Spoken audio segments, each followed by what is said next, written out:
Welcome back to A Clock in the Journal. Possession. A simple word until it is questioned.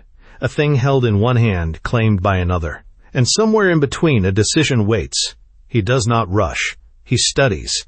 He weighs the balance. Because this is not only about taking, it is about who deserves and who dares. The law speaks in rules, but men find their own answers in the dark. And when the moment comes, what is taken may not feel like theft at all. "Well," said Raffles, "what do you make of it?" I read the advertisement once more before replying. It was in the last column of the Daily Telegraph, and it ran, £2,000 reward. The above sum may be earned by anyone qualified to undertake delicate mission and prepared to run certain risk. Apply by telegram. Security, London. "I think," said I, "it's the most extraordinary advertisement that ever got into print."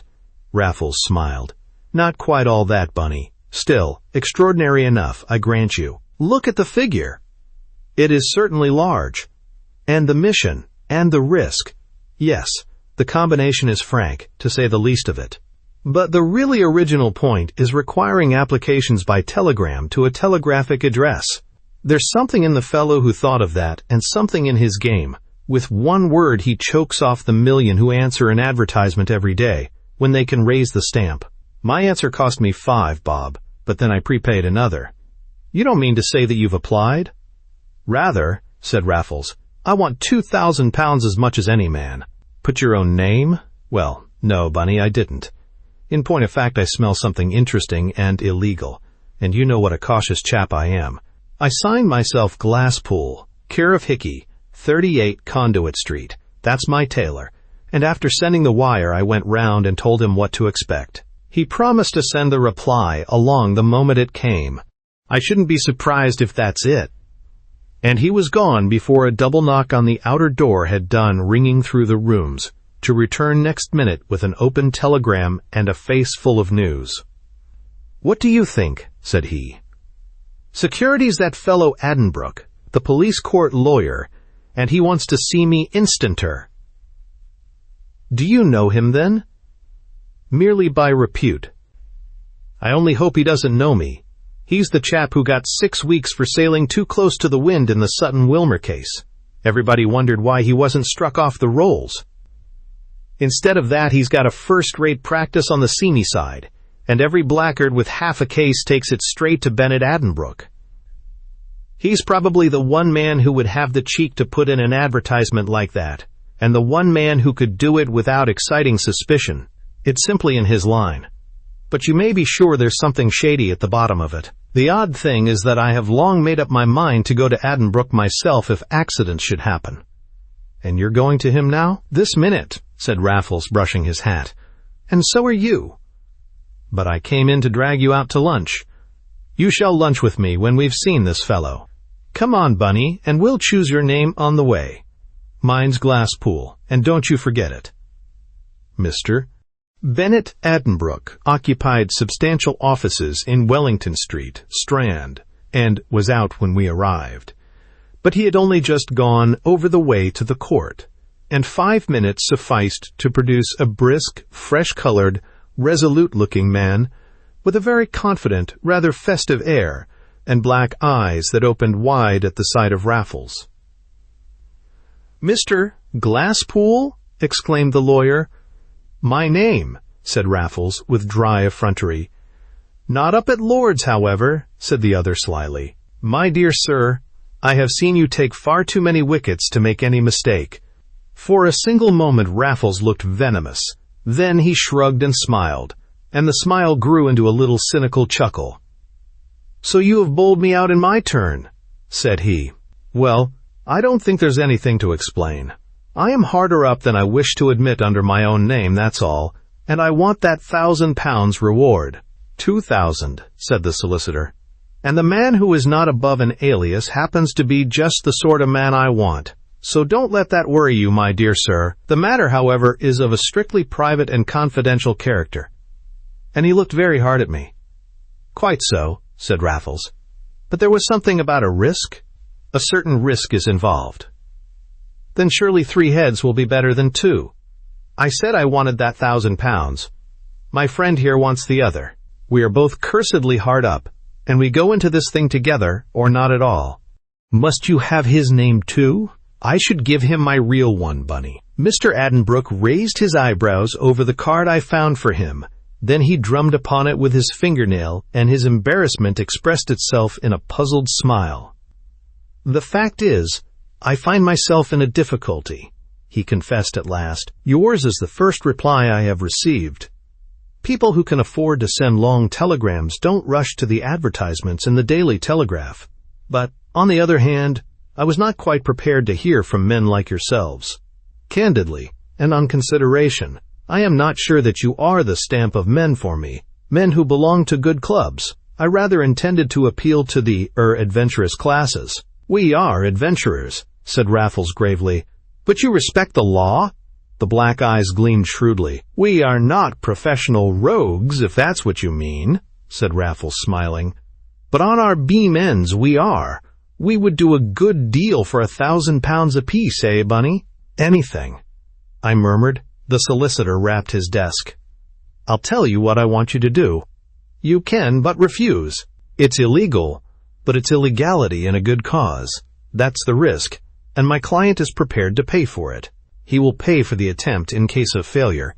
The money is as good as yours once you consent to run the risk. My client is Sir Bernard Debenham of Broomhall, Esher. I know his son, I remarked. Raffles knew him too, but said nothing, and his eye drooped disapproval in my direction. Bennet Addenbrooke turned to me. Then, said he, you have the privilege of knowing one of the most complete young blackguards about town, and the fons et origo of the whole trouble. As you know the son, you may know the father too, at all events by reputation, and in that case I needn't tell you that he is a very peculiar man. He lives alone in a storehouse of treasures which no eyes but his ever behold. He is said to have the finest collection of pictures in the south of England, though nobody ever sees them to judge. Pictures, fiddles, and furniture are his hobby, and he is undoubtedly very eccentric. Nor can one deny that there has been considerable eccentricity in his treatment of his son. For years, Sir Bernard paid his debts, and the other day, without the slightest warning, not only refused to do so any more, but absolutely stopped the lad's allowance. Well, I'll tell you what has happened, but first of all you must know, or you may remember, that I appeared for young Debenham in a little scrape he got into a year or two ago. I got him off all right, and Sir Bernard paid me handsomely on the nail, and no more did I hear or see of either of them until one day last week. The lawyer drew his chair nearer ours and leaned forward with a hand on either knee. On Tuesday of last week, I had a telegram from Sir Bernard. I was to go to him at once. I found him waiting for me in the drive. Without a word, he led me to the picture gallery, which was locked and darkened, drew up a blind, and stood simply pointing to an empty picture frame. It was a long time before I could get a word out of him. Then at last he told me that that frame had contained one of the rarest and most valuable pictures in England, in the world, an original Velázquez. I have checked this, said the lawyer, and it seems literally true. The picture was a portrait of the Infanta Maria Teresa, said to be one of the artist's greatest works, second only to another portrait of one of the popes in Rome. So they told me at the National Gallery, where they had its history by heart. They say there that the picture is practically priceless, and young Debenham has sold it for £5,000. The deuce he has, said Raffles. I inquired who had bought it. A Queensland legislator of the name of Craggs, the Honourable John Montague Craggs, MLC, to give him his full title. Not that we knew anything about him on Tuesday last. We didn't even know for certain that young Debenham had stolen the picture. But he had gone down for money on the Monday evening, had been refused, and it was plain enough that he had helped himself in this way. He had threatened revenge, and this was it. Indeed, when I hunted him up in town on the Tuesday night, he confessed as much in the most brazen manner imaginable. But he wouldn't tell me who was the purchaser, and finding out took the rest of the week. But I did find out, and a nice time I've had of it ever since, backwards and forwards between Esher and the Metropole, where the Queenslander is staying, sometimes twice a day.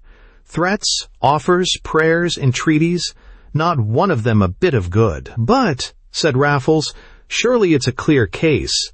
The sale was illegal. You can pay him back his money and force him to give the picture up." "Exactly, but not without an action and a public scandal, and that my client declines to face. He would rather lose even his picture than have the whole thing get into the papers. He has disowned his son, but he will not disgrace him. Yet his picture he must have by hook or crook, and there's the rub. I am to get it back by fair means or foul.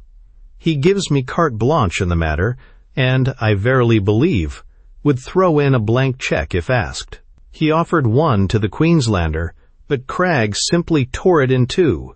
The one old boy is as much a character as the other, and between the two of them I'm at my wits' end." "So you put that advertisement in the paper," said Raffles, in the dry tones he had adopted throughout the interview. "As a last resort, I did." "And you wish us to steal this picture?" It was magnificently said. The lawyer flushed from his hair to his collar. "I knew you were not the men," he groaned. "I never thought of men of your stamp. But it's not stealing," he exclaimed heatedly. "It's recovering stolen property. Besides, Sir Bernard will pay him his 5,000 as soon as he has the picture, and, you'll see, old Craggs will be just as loath to let it come out as Sir Bernard himself. No, it's an enterprise, an adventure, if you like, but not stealing." "You yourself mentioned the law," murmured Raffles, "and the risk," I added. "We pay for that," he said once more. "But not enough," said Raffles, shaking his head. "My good sir, consider what it means to us. You spoke of those clubs. We should not only get kicked out of them, but put in prison like common burglars. It's true we're hard up, but it simply isn't worth it at the price. Double your stakes, and I for one am your man." Addenbrooke wavered. "Do you think you could bring it off?" "We could try." "But you have no experience?" "Well, hardly." "And you would really run the risk for £4,000? Raffles looked at me. I nodded. "We would," said he, "and blow the odds." "It's more than I can ask my client to pay," said Addenbrooke, growing firm. "Then it's more than you can expect us to risk." "You are in earnest?" "God, what?" "Say 3,000 if you succeed." 4 is our figure, Mr. Addenbrooke." "Then I think it should be nothing if you fail." "Doubles or quits?" cried Raffles. "Well, that's sporting." "Done." Addenbrooke opened his lips, half rose, then sat back in his chair, and looked long and shrewdly at Raffles. Never once at me. "I know you're bowling," said he reflectively. "I go up to Lord's whenever I want an hour's real rest, and I've seen you bowl again and again. Yes, and take the best wickets in England on a plum pitch. I don't forget the last gentlemen and players. I was there. You're up to every trick. Every one. I'm inclined to think that if anybody could bowl out this old Australian, damn, I believe you're my very man." The bargain was clinched at the Café Royal, where Bennett Addenbrooke insisted on playing host at an extravagant luncheon. I remember that he took his whack of champagne with the nervous freedom of a man at high pressure, and have no doubt I kept him in countenance by an equal indulgence. But Raffles, ever an exemplar in such matters, was more abstemious even than his wont, and very poor company to boot. I can see him now, his eyes in his plate, thinking. I can see the solicitor glancing from him to me, in an apprehension of which I did my best to disabuse him by reassuring looks. At the close, Raffles apologized for his preoccupation, called for an ABC timetable, and announced his intention of catching the 3.2 to Esher. "You must excuse me, Mr. Addenbrooke," said he, "but I have my own idea, and for the moment I should much prefer to keep it to myself. It may end in fizzle, so I would rather not speak about it to either of you just yet. But speak to Sir Bernard I must, so will you write me one line to him on your card? Of course, if you wish, you must come down with me and hear what I say, but I really don't see much point in it." And as usual, Raffles had his way, though Bennett Addenbrooke showed some temper when he was gone, and I myself shared his annoyance to no small extent. I could only tell him that it was in the nature of Raffles to be self-willed and secretive, but that no man of my acquaintance had half his audacity and determination, that I, for my part, would trust him through and through, and let him gang his own gait every time. More I dared not say, even to remove those chill misgivings with which I knew that the lawyer went his way. That day I saw no more of Raffles, but a telegram reached me when I was dressing for dinner. "Be in your rooms tomorrow from noon, and keep rest of day clear, Raffles." It had been sent off from Waterloo at 6:42. So Raffles was back in town. At an earlier stage of our relations, I should have hunted him up then and there, but now I knew better. His telegram meant that he had no desire for my society that night, or the following forenoon, that when he wanted me I should see him soon enough. And see him I did, towards 1 o'clock next day. I was watching for him from my window in Mount Street, when he drove up furiously in a hansom, and jumped out without a word to the man. I met him next minute at the lift gates, and he fairly pushed me back into my rooms. "5 minutes, Bunny," he cried. "Not a moment more." And he tore off his coat before flinging himself into the nearest chair. "I'm fairly on the rush," he panted. "Having the very devil of a time." "Not a word till I tell you all I've done. I settled my plan of campaign yesterday at lunch. The first thing was to get in with this man Craggs. You can't break into a place like the Metropole. It's got to be done from the inside. Problem 1, how to get at the fellow. Only one sort of pretext would do. It must be something to do with this blessed picture, so that I might see where he'd got it and all that. Well, I couldn't go and ask to see it out of curiosity, and I couldn't go as a second representative of the other old chap, and it was thinking how I could go that made me such a bear at lunch. But I saw my way before we got up. If I could only lay hold of a copy of the picture, I might ask leave to go and compare it with the original. So down I went to Esher to find out if there was a copy in existence, and was at Broom Hall for 1 hour and a half yesterday afternoon. There was no copy there, but they must exist, for Sir Bernard himself, there's copy there, has allowed a couple to be made since the picture has been in his possession. He hunted up the painters, addresses, and the rest of the evening I spent in hunting up the painters themselves, but their work had been done on commission. One copy had gone out of the country, and I'm still on the track of the other. Then you haven't seen Craggs yet?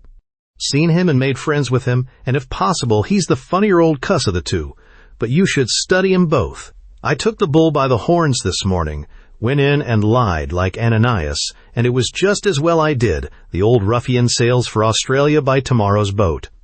I told him a man wanted to sell me a copy of the celebrated Infanta Maria Teresa of Velasquez, that I'd been down to the supposed owner of the picture, only to find that he had just sold it to him. You should have seen his face when I told him that. He grinned all round his wicked old head. "Did old Debenham admit the sale?" says he, and when I said he had, he chuckled to himself for about 5 minutes. He was so pleased that he did just what I hoped he would do. He showed me the great picture. Luckily, it isn't by any means a large one. Also the case he's got it in. It's an iron map case, in which he brought over the plans of his land in Brisbane. He wants to know who would suspect it of containing an old master too? But he's had it fitted with a new Chubb's lock, and I managed to take an interest in the key while he was gloating over the canvas. I had the wax in the palm of my hand, and I shall make my duplicate this afternoon.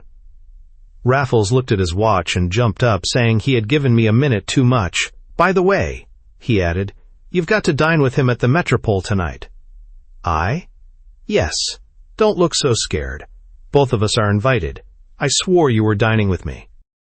"I accepted for us both, but I shan't to be there."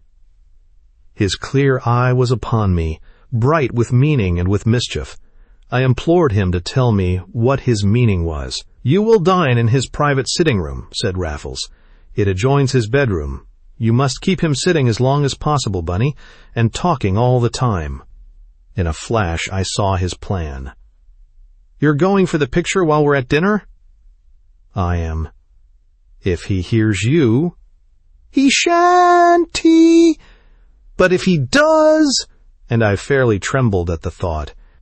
"If he does," said Raffles, "there will be a collision, that's all." Revolver would be out of place in the metropole, but I shall certainly take a life preserver. But it's ghastly, I cried, to sit and talk to an utter stranger and to know that you're at work in the next room. 2,000 apiece, said Raffles quietly. Upon my soul, I believe I shall give it away. Not you, Bunny. I know you better than you know yourself. He put on his coat and his hat. What time have I to be there? I asked him, with a groan. 7:45. There will be a telegram from me saying I can't turn up. He's a terror to talk. You'll have no difficulty in keeping the ball rolling. But head him off his picture for all you're worth. If he offers to show it to you, say you must go. He locked up the case elaborately this afternoon, and there's no earthly reason why he should unlock it again in this hemisphere. Where shall I find you when I get away? I shall be down at Esher. I hope to catch the 9.55. But surely I can see you again this afternoon, I cried in a ferment, for his hand was on the door. I'm not half coached up yet. I know I shall make a mess of it. Not you, he said again.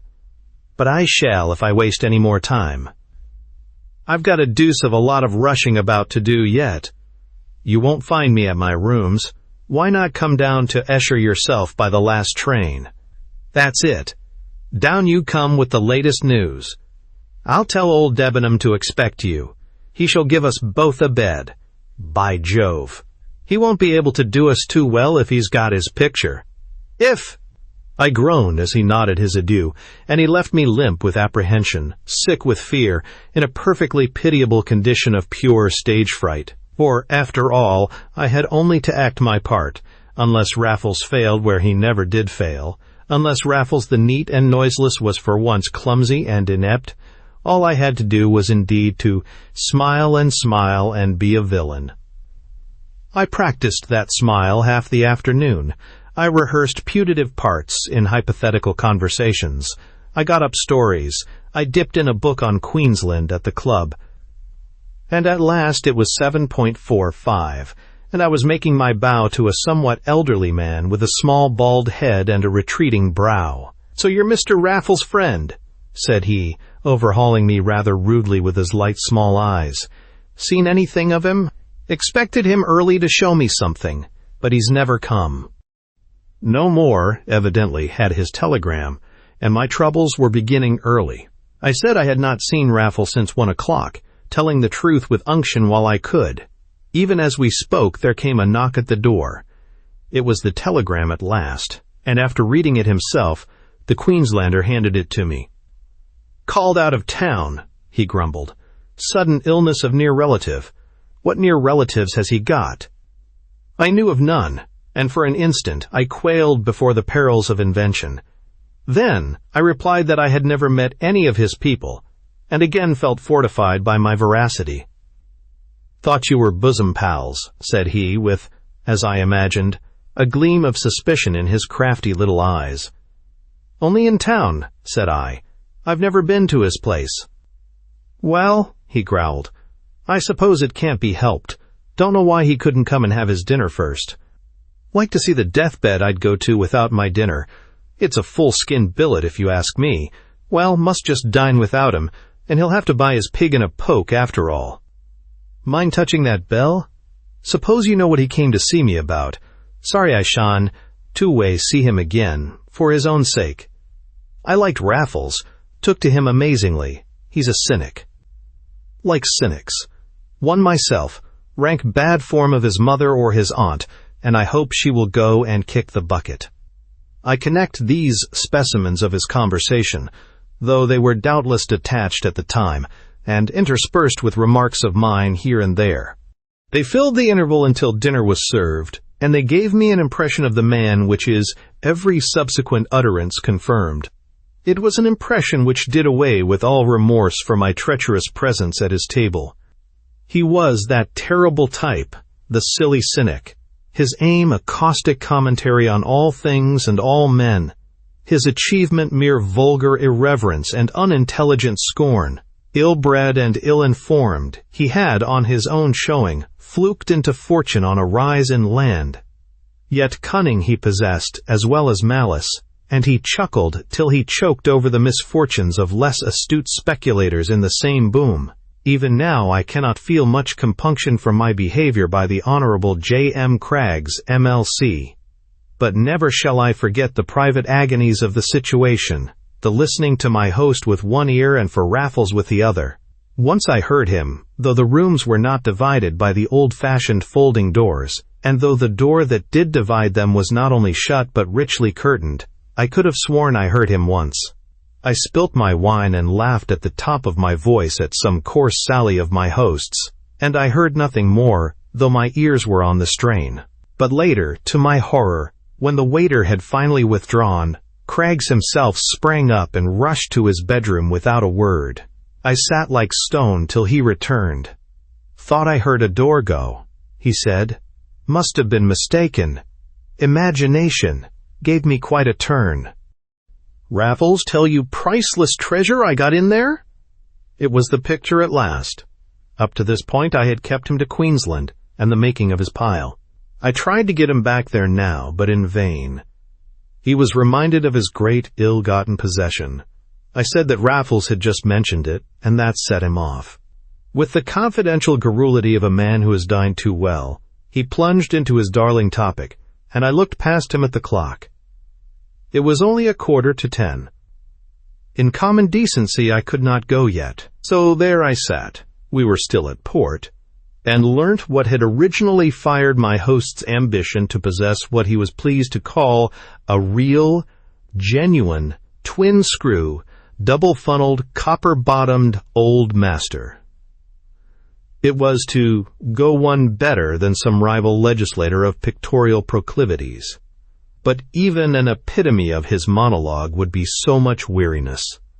Suffice it that it ended inevitably in the invitation I had dreaded all the evening. "But you must see it. Next room. This way." "Isn't it packed up?" I inquired hastily. "Lock and key, that's all." "Pray don't trouble," I urged. "Trouble be hanged," said he. "Come along." And all at once I saw that to resist him further would be to heap suspicion upon myself against the moment of impending discovery. I therefore followed him into his bedroom without further protest, and suffered him first to show me the iron map case which stood in one corner. He took a crafty pride in this receptacle, and I thought he would never cease descanting on its innocent appearance and its Chubb's lock. It seemed an interminable age before the key was in the latter. Then the ward clicked, and my pulse stood still. "By Jove!" I cried next instant. The canvas was in its place among the maps. "Thought it would knock you," said Craggs, drawing it out and unrolling it for my benefit. "Grand thing, ain't it? Wouldn't think it had been painted 230 years. It has, though. My word. Old Johnson's face will be a treat when he sees it. Won't go bragging about his pictures much more. Why, this one's worth all the pictures in Colony O, Queensland, put together. Worth £50,000, my boy, and I got it for 5. He dug me in the ribs and seemed in the mood for further confidences. My appearance checked him, and he rubbed his hands. "If you take it like that," he chuckled, "how will old Johnson take it? Go out and hang himself to his own picture rods, I hope." Heaven knows what I contrived to say at last. Struck speechless first by my relief, I continued silent from a very different cause. A new tangle of emotions tied my tongue. Raffles had failed. Raffles had failed. Could I not succeed? Was it too late? Was there no way? "So long," he said, taking a last look at the canvas before he rolled it up. "So long till we get to Brisbane." The flutter I was in as he closed the case. "For the last time," he went on, as his keys jingled back into his pocket, "it goes straight into the strong room on board. For the last time, if I could but send him out to Australia with only its legitimate contents in his precious map case, if I could but succeed where Raffles had failed." We returned to the other room. I have no notion how long he talked. Or, what about? Whiskey and soda water became the order of the hour. I scarcely touched it, but he drank copiously, and before 11 I left him incoherent. And the last train for Esher was the 11.50 out of Waterloo. I took a hansom to my rooms. I was back at the hotel in 13 minutes. I walked upstairs. The corridor was empty. I stood an instant on the sitting room threshold, heard a snore within, and admitted myself softly with my gentleman's own key, which it had been a very simple matter to take away with me. Craggs never moved. He was stretched on the sofa fast asleep, but not fast enough for me. I saturated my handkerchief with the chloroform I had brought and laid it gently over his mouth. 2 or 3 stertorous breaths, and the man was a log. I removed the handkerchief. I extracted the keys from his pocket. In less than 5 minutes I put them back, after winding the picture about my body beneath my Inverness cape. I took some whiskey and soda water before I went. The train was easily caught, so easily that I trembled for 10 minutes in my first-class smoking carriage, in terror of every footstep on the platform, in unreasonable terror till the end. Then at last I sat back and lit a cigarette, and the lights of Waterloo reeled out behind. Some men were returning from the theater. I can recall their conversation even now. They were disappointed with the piece they had seen. It was one of the later Savoy operas, and they spoke wistfully of the days of Pinafore and Patience. One of them hummed a stave, and there was an argument as to whether the air was out of Patience or the Mikado. They all got out at Surbiton, and I was alone with my triumph for a few intoxicating minutes. To think that I had succeeded where Raffles had failed. Of all our adventures, this was the first in which I had played a commanding part, and of them all, this was infinitely the least discreditable. It left me without a conscientious qualm. I had but robbed a robber when all was said. And I had done it myself, single-handed, ipse egomet. I pictured Raffles, his surprise, his delight. He would think a little more of me in future, and that future, it should be different. We had £2,000 apiece, surely enough to start afresh as honest men, and all through me. In a glow I sprang out at Esher, and took the one belated cab that was waiting under the bridge. In a perfect fever I beheld Broom Hall, with the lower story still lit up, and saw the front door open as I climbed the steps. "Thought it was you," said Raffles cheerily. "It's all right. There's a bed for you. Sir Bernard's sitting up to shake your hand." His good spirits disappointed me, but I knew the man. He was one of those who wear their brightest smile in the blackest hour. I knew him too well by this time to be deceived. "I've got it," I cried in his ear. "I've got it." "Got what?" he asked me, stepping back. "The picture." "What?" "The picture. He showed it me. You had to go without it. I saw that, so I determined to have it, and here it is." "Let's see," said Raffles grimly. I threw off my cape and unwound the canvas from about my body. While I was doing so, an untidy old gentleman made his appearance in the hall and stood looking on with raised eyebrows. "Looks pretty fresh for an old master, doesn't she?" said Raffles. His tone was strange. I could only suppose that he was jealous of my success. "So," Craggs said. "I hardly looked at it myself." "Well, look now. Look closely. By Jove, I must have faked her better than I thought." "It's a copy," I cried. "It's the copy," he answered. "It's the copy I've been tearing all over the country to procure. It's the copy I faked back and front so that, on your own showing, it imposed upon Craggs and might have made him happy for life. And you go and rob him of that." I could not speak. "How did you manage it?" inquired Sir Bernard Debenham. "Have you killed him?" asked Raffles sardonically. I did not look at him. I turned to Sir Bernard Debenham, and to him I told my story, hoarsely, excitedly, for it was all that I could do to keep from breaking down. But as I spoke I became calmer, and I finished in mere bitterness, with the remark that another time Raffles might tell me what he meant to do. "Another time!" he cried instantly. "My dear Bunny, you speak as though we were going to turn burglars for a living." "I trust you won't," said Sir Bernard, smiling, "for you are certainly 2 very daring young men. Let us hope our friend from Queensland will do as he said, and not open his map case till he gets back there. He will find my check awaiting him, and I shall be very much surprised if he troubles any of us again." Raffles and I did not speak till I was in the room which had been prepared for me. Nor was I anxious to do so then. But he followed me and took my hand. "Bunny," said he, "don't you be hard on a fellow. I was in the deuce of a hurry, and didn't know that I should ever get what I wanted in time, and that's a fact. But it serves me right that you should have gone and undone one of the best things I ever did.